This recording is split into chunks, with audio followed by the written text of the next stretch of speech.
Eudaimanya, systems and frameworks to improve habits, mind, and life.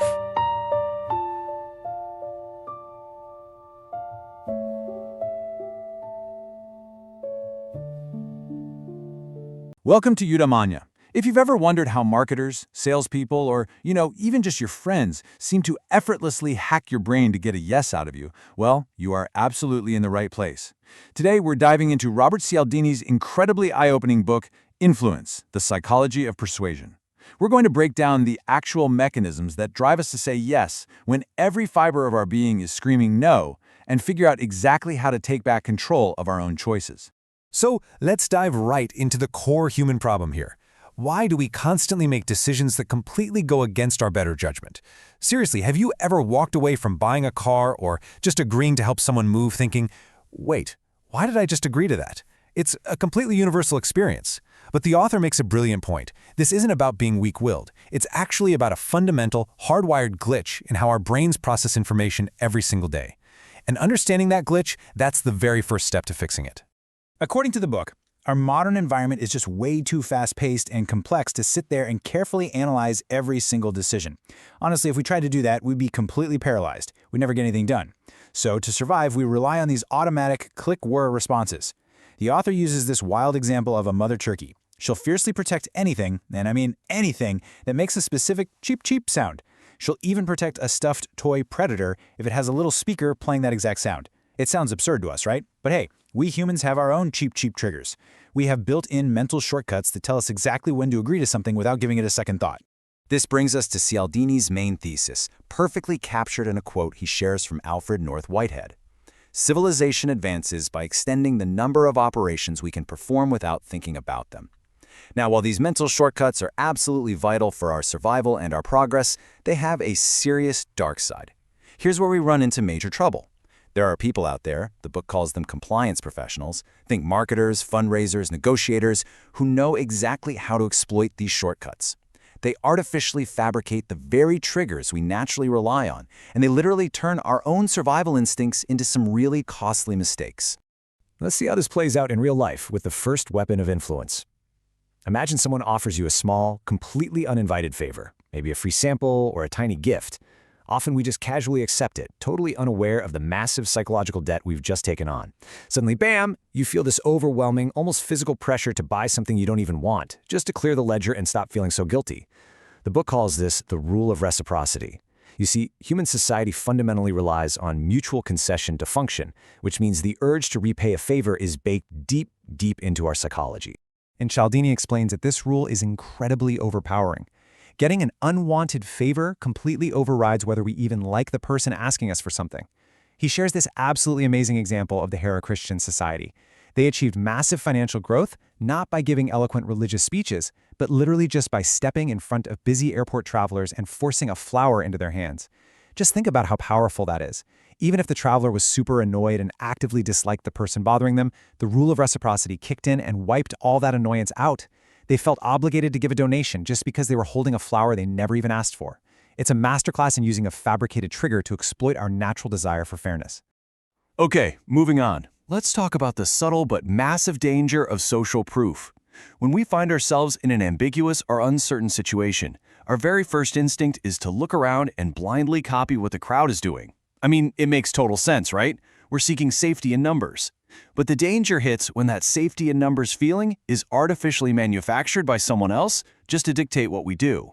Instead of actually evaluating a situation on its own merits, we just assume the crowd knows something we don't, and we end up getting completely led astray. Think about those terrible old TV sitcoms that rely on canned laughter. You're watching a scene, and you know for a fact the joke isn't actually funny. Like, it's downright painful. But then you hear that recorded laugh track, and it hits your brain's autopilot trigger. Next thing you know, you're chuckling anyway. It's practically involuntary. The book notes that television producers purposely falsify this social evidence. They're literally faking our shortcut for humor to manipulate our physical reaction. They completely bypass our own critical judgment of what is, actually funny.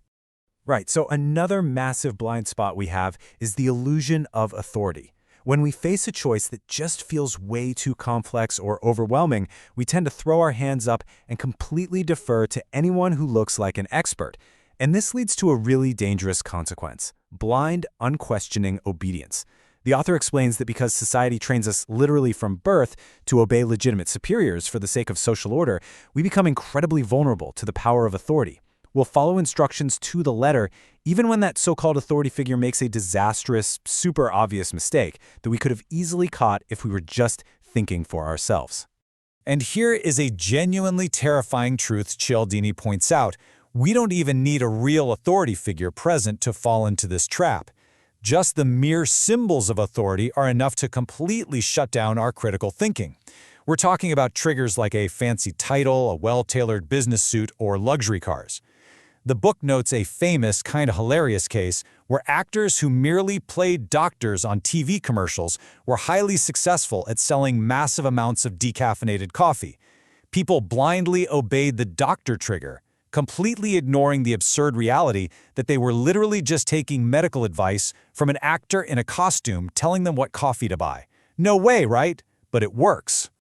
Finally, we absolutely have to talk about scarcity. Have you ever noticed how you suddenly want something desperately just because you're told it's almost gone? Cialdini explains this through something called psychological reactance. When we see something becoming less available, we perceive it as a direct threat to our free choice. And human beings absolutely hate losing our established freedoms. So shrinking availability triggers this frantic, automatic urge to possess the item. Instead of stopping to evaluate if we actually need it, we just react. And that's exactly how we end up overpaying, or literally fighting over something we barely even care about. This brilliantly illustrates that scarcity isn't just about an item's actual utility or value. Scarcity is a mental shortcut we use to quickly judge quality. The book sums it up perfectly. Less is best and loss is worst. When a salesperson tells you, "Oh, this is the last one in stock," they haven't magically improved the product. Not at all. They've just pressed the panic button in your brain. We become so utterly terrified of missing out that all logic goes completely out the window, and panic buying totally takes over. So as the book starts to wrap up, it makes an important distinction. The goal here isn't to become highly paranoid or to completely stop trusting your own brain. Actually, scratch that. We couldn't stop trusting our brains even if we tried. We shouldn't abandon our shortcuts because, honestly, they're generally efficient, reliable, and absolutely necessary to avoid total paralysis of analysis in our busy lives. It's okay to use them. But the author argues we need to learn the critical difference between natural shortcuts and exploited ones. Those fabricated triggers specifically designed by compliance professionals just to hijack our behavior. For anyone who wants to protect their autonomy and make better, clearer decisions, we have to actively fight back. And the key to that is defending your mental shortcuts by learning to spot counterfeit triggers. Just think about it. When you suddenly notice that a free favor feels suspiciously like a trap, or that a limited time offer feels artificially rushed, or even that a laugh track is trying to force your mood, you can consciously disengage that autopilot. The book argues we have to retaliate against those who falsify the very signals we rely on to navigate the world safely. So as you step back out into a world that is just filled with nonstop advertising, complex negotiations, and super subtle social pressures, I really want to leave you with this final provocative thought. Ask yourself, are the decisions you made today truly yours, or were they triggered by a counterfeit cue? Stay vigilant out there. Keep an eye out for those hidden compliance professionals. Protect your mental shortcuts, and most importantly, take back control of your choices. Thanks so much for joining me for this explainer.